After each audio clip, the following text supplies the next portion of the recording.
وزیر دەرەوەی ئەمریکای پەیوەندیەکە تەلیفۆنی لەگەڵ سەرۆکی حکوومەتە هەرێما کوردستانی مەسروور بارزانی ئەنجامدا و تێدا بەحسا ئێریشا ئیرانی لەسەر بنگەهێن ئەمریکی لە هەرێما کوردستانی کرد.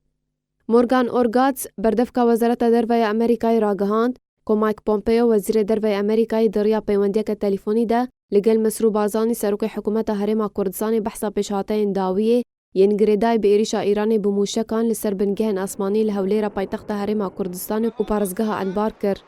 مۆرگان سەربار کرد کۆ مایک پۆمپێۆ وەزیرە دەرەوەی ئەمریکای لەگەڵ سەرۆک وەزیرن هەرێما کوردستانی مەسروور بارزانی گەهان ڕێکەفتنەکی کوێ پەیوەندی ناوبەرە واندا بەردەوام بە.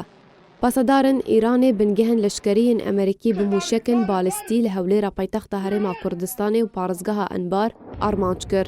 Ji alî xwe Serkirdeyê Navenda Emerîkî got ku Îran 15 mûşek avêtine, 10 mûşek li bingeha Eyn el Esed ketine û yek li Hewlêrê ket û 4 mûşekên din armanca xwe bicîne anîn. Armanca Îranê li ser bingehên Emerîkî ji bo tolvedana kuştina Qasım Süleymaniye.